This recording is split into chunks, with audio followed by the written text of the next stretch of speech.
X Katiuskas y hoy ha venido aquí, se lo agradecemos muchísimo, a contestar a las preguntas que estuvimos preparando esta última semana en clase. ¿Vale? Entonces os dejo que empecéis a hacer las preguntas y que ella conteste. ¿Por qué elegiste un libro para transmitir un mensaje tan importante? Vale, voy a hacer una cosita, igual que hice con vuestros compañeros, ¿vale?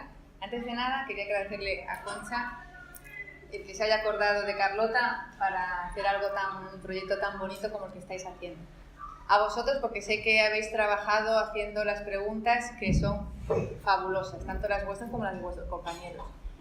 Que sois unos periodistas en potencia, eso ya os lo digo yo, ¿eh? Y que nada, que gracias por dejarnos a Carlotita y a mí un huequecito hoy aquí, ¿no? En el Rosario. Un centro además en el que me acabo de enterar hoy por la mañana que estudió mi madre, así que con doble alegría que vengo hoy aquí. Vale, ¿por qué escribí un libro para transmitir un mensaje tan importante? Vale, pues yo creo que por una razón sentimental y una razón práctica. Vale, sentimental porque desde muy pequeñita siempre me encantó escribir, ¿vale? Siempre llevaba una libretita de este estilo, ¿eh? Donde apuntaba y escribía, metía en mi habitación. Yo les contaba a vuestros compañeros, soy muy introvertida y me cuesta mucho hablar, contar lo que siento. Entonces la libretita era ese conjunto de folios en blanco, me daba la posibilidad de contarme a mí misma, sin que nadie me escuchara, lo que me estaba pasando. Entonces siempre me encantó escribir. Y lo llevaba todo guardadito. Y mi hermana Rosa me decía, me llamaba Mari, me decía, pero Mari, ¿por qué no escribes? Y dije, ¿cómo escribes? Yo toda la vida escribí cosas científicas sobre Quevedo, sobre Cervantes, pero nunca di el salto a escribir lo que verdaderamente me gusta, este tipo de relatos, ¿no? Y decía, pero venga, escribe, escribe. Bueno, tuve ahí una temporada en que no tenía clase ni en la facultad ni en ningún instituto. Y entonces yo soy una fuguillas y necesito hacer algo. Yo, mano sobre mano en casa, no podía estar, ¿no? Y entonces empecé otra vez a retomar mi hobby, lo que para mí era un hobby. Y entonces, por un lado, qué mejor forma de empezar a escribir algo, ¿no?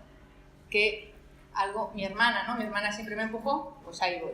Y luego porque creía que tenía que dar un mensaje verdaderamente importante, que es el que es necesario hablar, ¿no? Hay un lema que es que el no hablar, ¿no? El no saber produce miedo y no hablar crea fantasmas, ¿no? Yo le decía que es necesario a los niños pequeños, sobre todo, que no les dejemos de lado, que les expliquemos con la mayor naturalidad posible, con la mayor dulzura posible, qué es el cáncer, ¿vale? Porque a lo mejor lo tienen cerquita, ¿vale? Y están viendo otras realidades del cáncer que no es la que tienen en casa y están sufriendo. Entonces es mejor cogerlos, decirle, ven, siéntate aquí, te voy a explicar lo que pasa, ¿no? Pero yo quería decir eso, que es necesario hablar, por favor. Los niños escuchan, no son cajas que no tienen oídos, están en la comida, ¿no? Y instintivamente dices, oye, ¿qué tal está fulanita? Hoy le daban la quimio, escuchan. Están en una carrera contra el cáncer, escuchan. Están en el patio, escuchan. Ven a una mamá que llega al cole con un pañuelito y ven, ¿no? No están aislados y no son tontos, ¿vale? Entonces, yo creo que tienen un derecho a saber un poquito lo que es. Entonces yo decía, yo quiero llegar, suena un poco presuntuoso por mi parte, pero quería llegar un poquito no solo a mi hijo, ¿vale? Con el que lo hice fatal, que no se lo expliqué. No solo a mi hijo, quería llegar más allá, ¿vale? Y entonces yo decía, bueno, me decía mi cuñado, pero yo conozco al de La Voz de Galicia y al de Radio Voz, y digo yo, vale, ¿qué hago con eso? Me siento, me pongo los cascos, pero los que me van a escuchar van a ser 4, 5, y van a quedar las palabras, se van a quedar por ahí volando. Y van a decir, ah, sí, es verdad, sí, algo dijo Vallejo, una tal Vallejo, dijo que había que... Pero luego la gente cuenta las cosas de una manera, de otra, se tergiversa, y al final lo que Vallejo quiso decir no es lo que se dice. Entonces dije, bueno, lo escribo. Y luego otra cosa. Mi hermana lo llevó siempre con una sonrisa, contenta, feliz, se apuntaba a un bombardeo. ¿Hay un concierto? Sí. La pobre estaba que se tiraba por un barranco de dolor, pues venía con nosotros al concierto, iba a jugar al pádel, iba a la playa, vamos a tomar un vino, iba a tomar el vino, iba siempre feliz. O sea, se comía el mundo, ¿vale? Entonces yo quería que la crudeza, ¿no? Que el cáncer es muy crudo, es una enfermedad muy dura, ¿no? Pues algo lo suavizase. Y encontré a Anita, la que me hizo las ilustraciones, ¿vale? Entonces digo yo, bueno, ¿por qué un libro? Y con un libro puedo decir las cosas no solo en una frase, puedo sentirlas y buscar la palabra, que es lo que quiero que hagáis vosotros cuando escribís, que busquéis la palabra que a ti te diga algo y que me llegue a mí de la misma manera, ¿vale? Una palabra que huela, una palabra que duela, que huela, que siente, algo, ¿no? Que no sea solo una palabra. Y el libro me permitía ahondar un poquito más, llegar un poquito más, y que las ilustraciones, ¿vale?, que creo que son fantásticas, mucho mejores que el libro, ¿vale?, que las ilustraciones endulzasen un poquito lo que es la crudeza de lo que yo quería decir. Entonces, por eso, un libro. La radio son palabras y se van. Si yo leo y lo acompaño de algo tan precioso como esta de madre y esta hija, yo creo que llega mucho más.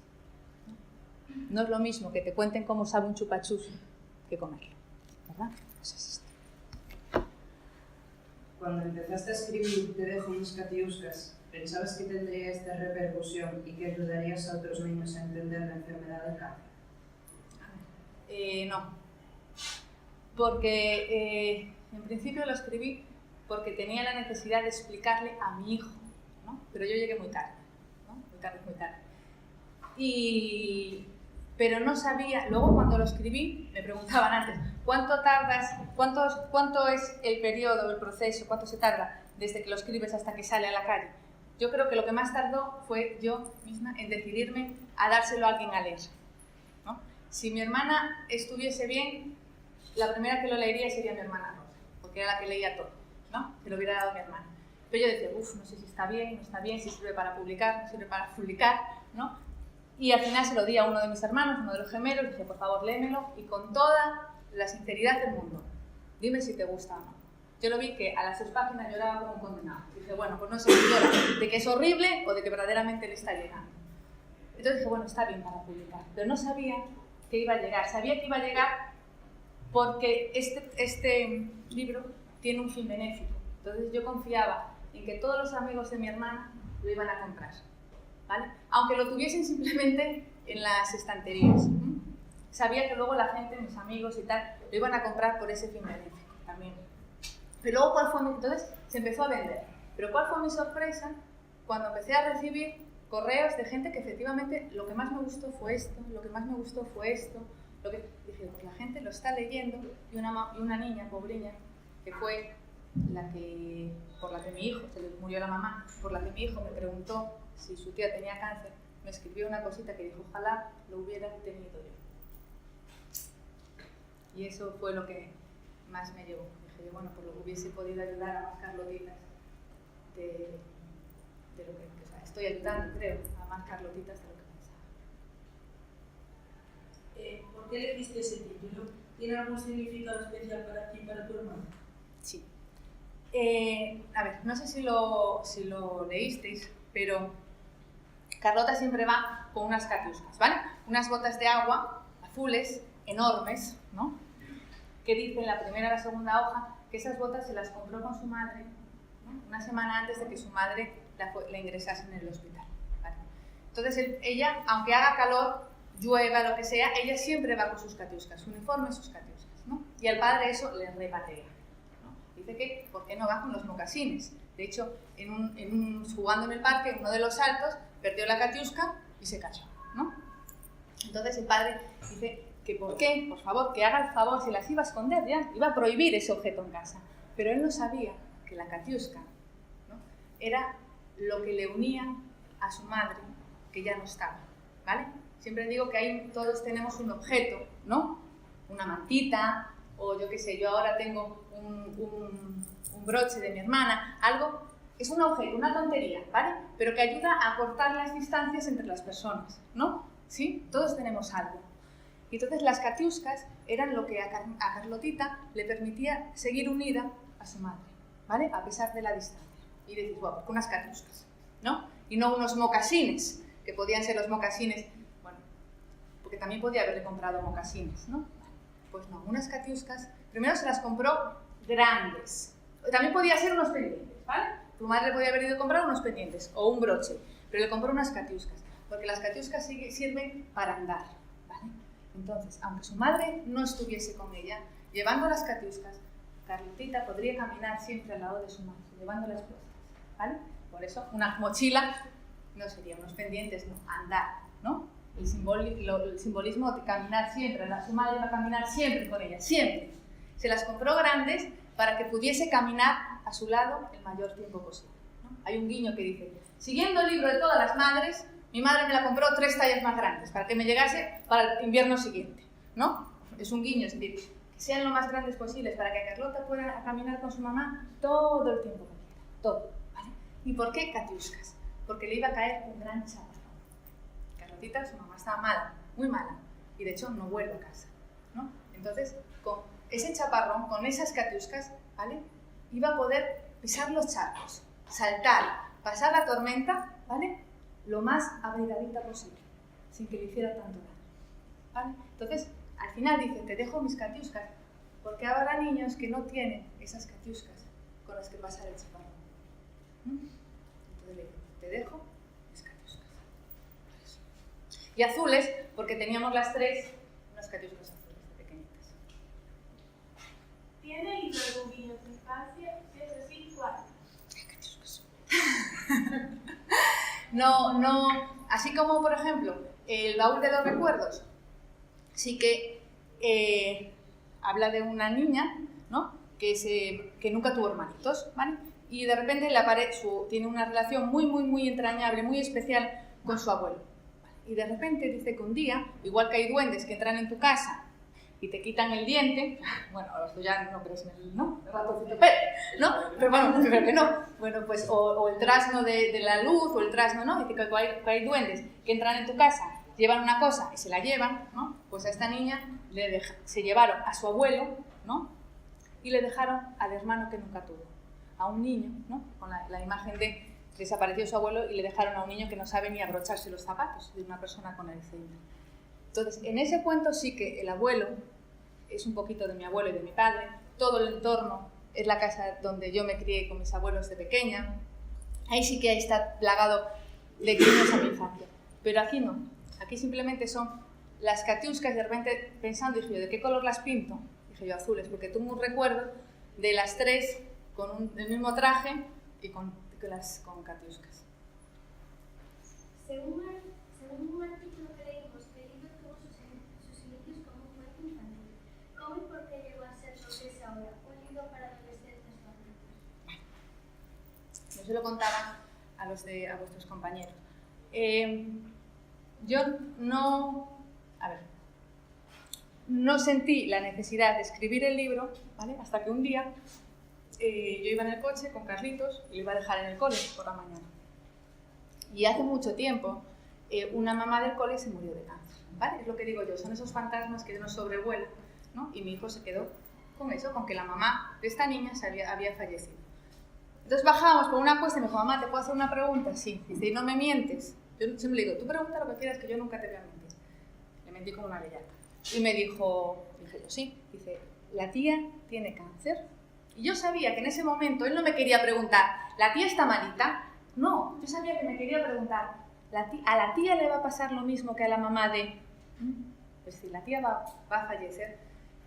Y yo ahí me bloqueé, fue horrible y dije, no, ¿qué va? La tía lo que le... Y es que mi hermana se lo diagnosticaron y Carlitos tenía 1 año. Falleció este abril, mi hijo creció con la enfermedad, o sea, con las quimios constantes, con las radios constantes, con todos los efectos secundarios que tiene y nunca, jamás preguntó nada. Nunca, simplemente la miraba. Mi hermana le decía, Carlitos, pregunta lo que quieras. Y Carlitos decía, no, bajaba la cabeza. Nunca le preguntó nada. Es decir, el pobrecito se estaba creando ahí una historia, pero horrible. Y entonces le dije, no, Carlitos, no. La tía lo que tiene es una enfermedad rara, que no saben lo que es, por eso le dan un jarabe que se le cae el pelo. Vale, lo dejé ahí. Bueno, de hecho, el pobrecito, cuando le daba el taxi, me decía, mamá, con esto no se me cae el pelo, ¿no? Dije, no, con este no. Entonces, en ese momento fue cuando yo lo dejé en el colegio, me iba a trabajar y dije, yo tengo que hacer algo. Tengo que hacer algo porque no le puedo mentir. O sea, porque va a llegar un momento en que le estoy, yo creo que haciendo más daño. Entonces, empecé a pensar, cada vez que venía de Lugo, yo soy de Lugo, mi hermana vivía en Lugo, y ahora vivo en Ferrol, entonces cada vez que iba a verla y volvía, yo veía a mi hijo y decía, tengo que inventarme algo, tengo que hacer algo, pero que él lo entienda, ¿vale? Yo no le puedo decir, mira, como lo puedo decir a vosotros, a un adulto, le pasa esto, va a ser esto, esto. No puedo. Yo tengo que buscar una imagen, algo, un objeto, ¿vale? Que me permita comparar lo que le está pasando a mi hermana al cáncer con esto. Y vengo a pensar. Y un día por la noche, siempre duermo con algo así al lado. Siempre leo, apago y tengo esto al lado. Y se me ocurrió y dije yo, ya está. En el jardín de mis padres hay un manzano.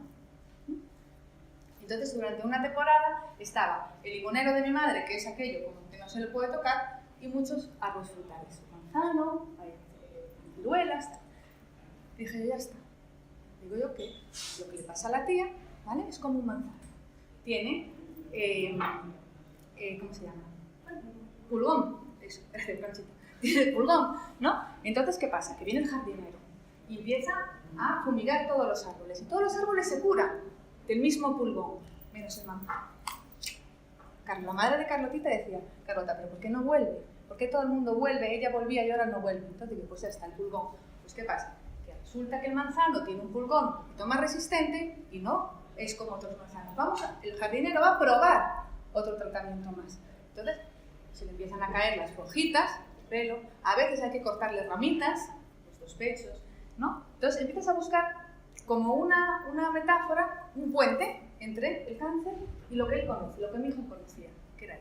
Entonces hasta ahí lo monté y dije, ya está, la madre, y me pongo. Y llegué hasta la metáfora, ¿no? Hasta que el niño podía entender más o menos qué es lo que le iba a pasar.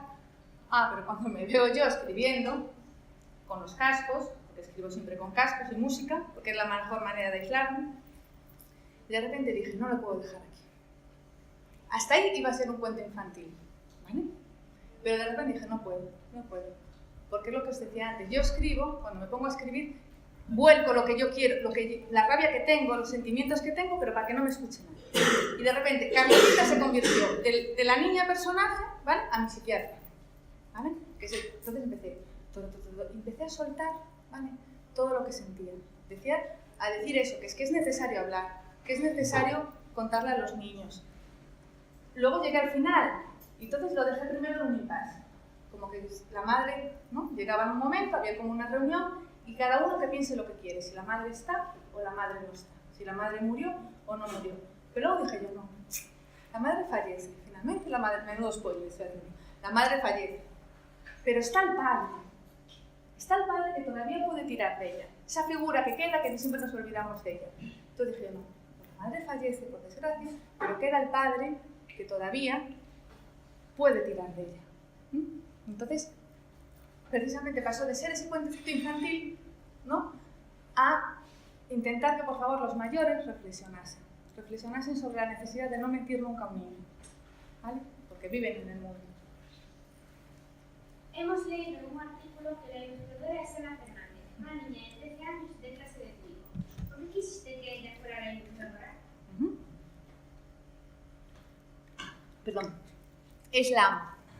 Ana Fernández es la hermana de una niña de la clase de Carlitos. Pues mira, resulta que yo un día se enteraron, pues cuando fui a recoger a mi hijo al cole, las madres, yo publiqué una cosa en Facebook, cosa rara, porque yo no tenía Facebook hasta prácticamente nada, ¿no? Y publiqué una cosa precisamente para decir que un día del cáncer, un 19, para decir que eran verdaderas heroínas, ¿no? Es decir, que tienen superpoderes, ¿no?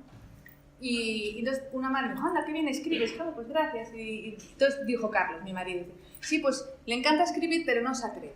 Y esta, la madre de Ana, dijo, oye, pues algún día te lanzas, acuérdate de mi hija.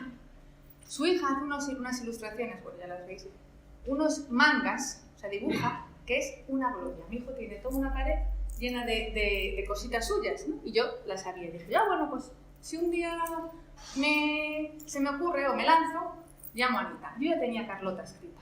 Y llegué a casa y le dije a mi marido, Carlos, ¿qué te parece si le pregunto a Ana si le apetece? Bueno, preguntárselo antes a su madre, ¿no? Pues muy bien. Entonces la llamé y dije, mira, ven, ¿me dejas por favor a tu hija? Y nos embarcamos las dos en un proyecto. Pero no vamos a ganar nada. Es decir, yo a tu hija lo único que le puedo pagar es las pinturitas que utilice, los rotuladores y X ejemplares. Pero no vamos a cobrar nada. Mira, la madre una maravilla, pero la hija, extraordinaria. Se lo dije, sí, claro, hombre, ¿cómo no? Porque ella quiere estudiar, se va a ir al extranjero y quiere estudiar ilustración de cómics, ¿no? Y dije, bueno, pues mira, qué bien, nos lanzamos las dos de noveles, ¿no? Yo como escritora, tú como ilustradora. Y aceptó. Y entonces nos pusimos a trabajar codo con codo.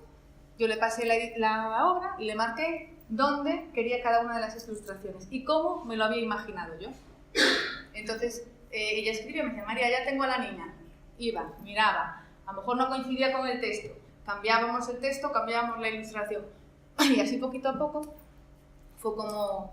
Pero la elegí de casualidad. Bueno, de casualidad no, yo sabía cuáles eran sus habilidades, era fantástica. Conocí a la madre, sabía que tenía un corazón maravilloso y su hija me sorprendió porque es la cosa más buena. Porque imaginas que a vosotros os digo, ¿quieres dibujar? Sí. Ah, pero no cobras nada. Ah, no. Porque a la pobre se pasó fines de semana y navidades, todas las navidades, haciendo bocetos, sin salir. Y la chica, chapó. De hecho, me acompaña ahora en el baúl de los recuerdos, viene con eso también. ¿También has apostado por un dibujante joven para el baúl de los recuerdos? Que conste que me lo pensé porque la niña esta que os dije, que falleció su madre, la que me pone, ojalá hubiese tenido yo, dibuja también muy bien. Pero hay un problema, que es que, claro, son todos menores. Entonces tengo que tener siempre un consentimiento paterno, ¿no? Porque si no, no podéis editar. Y las circunstancias de la otra persona eran bastante más complicadas que las que puedo tener con Ana. Que conste que todavía me ronda ahí la posibilidad de que haga alguna que otra ilustración esta niña de la clase de mi hijo, porque creo que se lo merece por muchas razones. Aunque solo sea 2 hojas, pero que haga. Tenemos entendido que este es tu primer libro. ¿Podrías contarnos un poco cómo es el proceso posterior a escribirlo y qué se debe hacer para publicarlo? Sí. Yo contaba con una ventaja muy grande, muy grande. Bueno, a la hora lo escribí, yo os dije, quería publicarlo, pero bueno, hay muchas editoriales, tienes que buscar, ¿no? Una editorial que tenga una línea, ¿no? que se adecue un poquito a lo que tú escribes, ¿no? Imagínate, porque este cuento en una editorial que solo haga libros de historia, pues no cuadra, ¿no? Entonces tienes que hacer una búsqueda. Después de hacer esa búsqueda, yo tenía una circunstancia personal, que es que yo quería que mi hermana leyese el libro. Todos los procesos editoriales son muy largos, muy largos, muy largos. Porque tú corriges, mandas a editorial corrige, te lo vuelve a mandar a ti, y entonces estás en un ir y venir muchos meses. Y mi hermana estaba muy malita. Entonces dije, yo tengo que acelerarlo. Y la única manera de acelerarlo y que ella pudiese leerlo es autoeditando. Autoeditando quiere decir, tú coges una editorial y te haces cargo de todos los gastos. Le pagas al corrector, le pagas al maquetador, pagas las pruebas de imprenta, pagas todo. Los ejemplares, era la única manera, ¿vale? Sin embargo, en el baúl de los recuerdos ya es otra manera, ¿vale? Yo ahora ya no me corre prisa. Entonces lo que hice fue una criba, miré qué editoriales había, qué editoriales tenían una línea que a lo mejor fuera de esto, de valores, ¿no? De enseñanza de valores, y encontré a Mr. Momo, ¿vale? Y Mr. Momo lo mandé. La verdad es que fue rapidísimo porque lo mandé por la mañana y por la tarde tenía la respuesta. Y entonces ahora ellos corren con todos los gastos. ¿Qué pasa? Que a lo mejor estamos en octubre, ¿no? Pues a lo mejor hasta octubre del año que viene no sale. ¿Y cuál es? Una vez que eliges cuál es, ¿no? Tú se la mandas y ellos tienen un equipo de corrección. Te corrigen las comas, los puntos, te dicen, mira, en la página 3 pusiste amarillo y justo en la 4 amarillo, te van corrigiendo. ¿Por qué digo que yo contaba con una ventaja? Yo durante 15 años me dediqué a hacer correcciones de libros para editoriales, ¿no? Entonces yo ya sabía más o menos cuáles son las cosas, es decir, tengo que buscar que no se repitan 3 palabras en ción, en una tal, que no se, ¿vale? Para ir maquetando el libro. Jugaba con la ventaja de que yo ya sabía hacer un informe a las editoriales, que tú lees tu libro y te ponen, en vez de poner casa, ellos se equivocan y ponen cama. Tienes que decir, donde dice la página 3, donde dice cama, debe decir casa. Y hacer así todo todos los errores que vayas encontrando tú, ¿vale? Hacer un informe, tal. ¿Qué pasa? Que cuando metes un fallo, claro, cuando corriges un fallo metes 2, suele pasar, ¿no? Entonces tienes que volvértelo a leer. Pero el mayor problema que encontré yo fue el de colocar las ilustraciones en el texto, ¿vale? Porque la ilustración tiene que ir con la descripción donde se hace de ese dibujo, ¿no? Y no siempre era muy fácil colocarlas. Entonces, ¿qué pasaba? Que yo les decía, mira, esta ilustración no puede ir aquí. ¿Por qué? Porque ta. Y dice, bueno, me la colocan 4 líneas más abajo. La colocaban 4 líneas más abajo. ¿Qué suponía?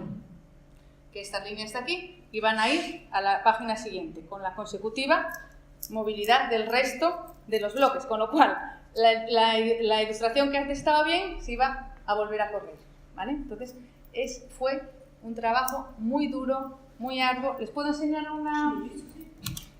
por ejemplo, una cosita que es una tontería, pero... ¿No ves? Por ejemplo, estos son informes de corrección. Página, línea, donde dice, debería decir. Y esto con todas las cosas que te vayas encontrando, ¿no? Y entonces, aquí... Bueno, no sé por qué me sale ahora esto. Por ejemplo, ¿no? ¿La ves? Acá arriba. ¿Se ve algo? Sí. Pues por ejemplo, no debes dejar que te pone a Fina Carlota, por fin su padre tras expulsar. No deberías dejar esto así. O líneas sueltas, por ejemplo. Imaginaos, yo estoy leyendo la página 14, ¿vale? ¿Sí? Tengo aquí la página 14 y voy leyendo. ¿Veis todos? ¿Sí? Y de repente la página 15, yo tendría que seguir leyendo. Objetos mágicos, inertes, que nos tendría que darle la vuelta a la página, ¿verdad? Para que pongan, nos trasladan a sitios. ¿Y qué me encontré? Objetos mágicos, inertes, que nos y paso, toma ya. Y una ilustración que nos trasladan a ese lugar donde nada malo nos puede pasar. Fijáis el problema, paso una imagen que se me va a ir la vista a leer ahí, pero mi ojo tendría que ir directamente al otro, ¿no? ¿Sí? Esa es uno. La 17, por lo que... Y esas son pequeñas tonterías, ¿ves? Al llegar a casa, como todos los días, comprobaron el correo en el buzón y subieron en el ascensor sin dejar atrás el sí, y me ponen una ilustración. No corten la palabra, ¿no? El silencio que venían arrastrando desde el hospital.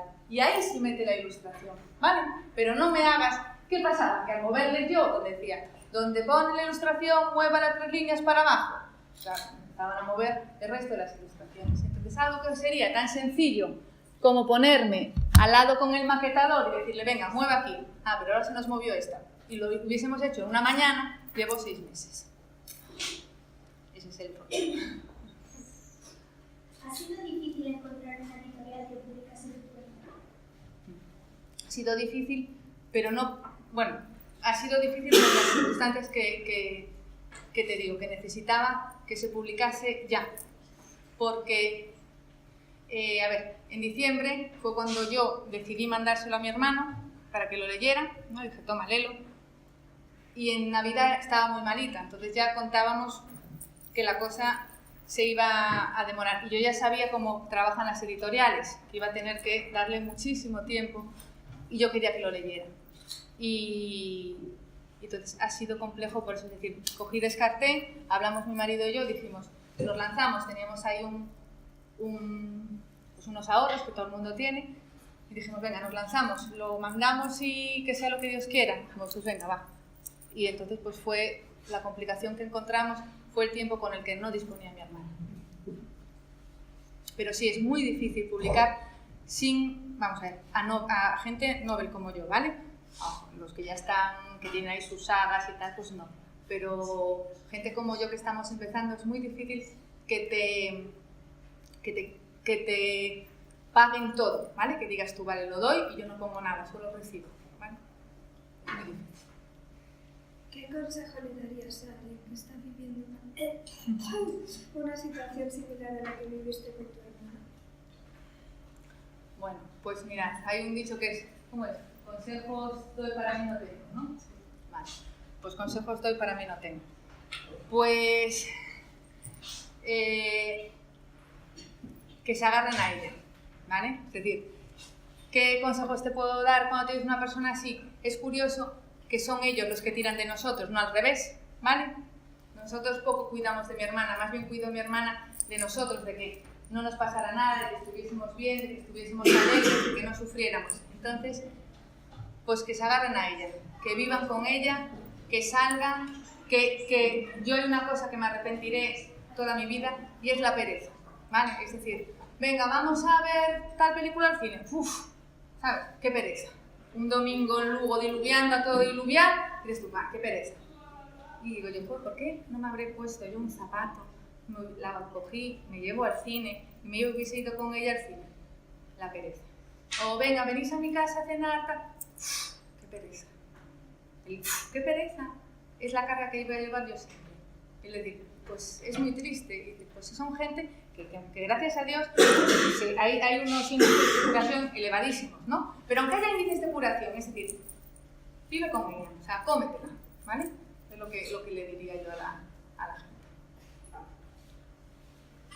¿Cuándo empezó tu interés en la literatura y qué consejos nos darías a la hora de escribir? ¿Cuándo empezó mi gusto por la literatura? ¿Por la literatura o por escribir? Tu interés en la literatura y qué consejos nos darías a la hora de escribir? Vale, mira, eso lo decía los de mi interés por la literatura empezó desde muy pequeñita, pero por la literatura, ¿vale? Porque mi madre era profesora, se jubiló de lengua y literatura. Y mi madre no daba la literatura como la concibo yo, ¿vale? Y como seguramente la concebirá Concha y muchos de los que estudiamos filología, ¿no? La veremos que la literatura es la plasmación de un sentimiento de alguien, ¿no? ¿Vale? Pues imagínate, pues Unamuno, Quevedo, tal. Ellos escribieron algo desde un sentimiento, ¿no? Pero se murieron, no pueden leerlo. Entonces somos nosotros los que le tenemos que dar voz, los que le tenemos que dar sentimiento, ¿no? Entonces, cuando alguien lee el mar, y no pensar en nada, yo no, hombre. Vamos a ver, si puso la repetición será por algo, ¿no? Léelo con el mar, y no pensar en nada. Ese es el concepto que tengo de literatura, que me lo transmitió mi madre. Es decir, la literatura es el sentimiento de alguien. Devuélvele tú la voz a ese. Entonces, mi interés por la literatura empezó desde muy chiquitita. Porque cuando veía yo que mi madre me explicaba en quinto y en sexto la literatura, pero desde esa se olvidaba de fechas. Mi madre se olvidaba de fechas. No sé si te explicaba el contexto. Pero te hacía vivir, decir, a ver, ¿por qué repetirá este hombre las palabras? Pues claro, porque así es como más angustiado. Claro, entonces así me enseñó mi madre la literatura. Y así me matriculé yo en filología. Y entonces desde ahí me encantaba la literatura. Y escribir desde muy pequeño. Por eso, porque para mí, mi libretita, no me olvidaré de Henry, somos 5 hermanos, y yo era la del medio. Decían que era como autista. No, que va, porque tenía mis 2 hermanos por arriba, los gemelos por abajo, y yo estaba más sola que una paraguaya. Entonces yo estaba soy una persona, claro, es cierto, somos como muy independientes. Entonces para mí esa libretita siempre era, me sentía triste, pues me daba apuro a lo mejor ir a contárselo a mi madre o a mis hermanos. Entonces, ¿qué hacía? Escribir. ¿Vale? Entonces siempre, para mí, fue un refugio el escribir. ¿Vale? ¿Y qué consejos os doy? Que lo sintáis. Que cuando escribáis, que escribáis de lo que sepáis. ¿Vale?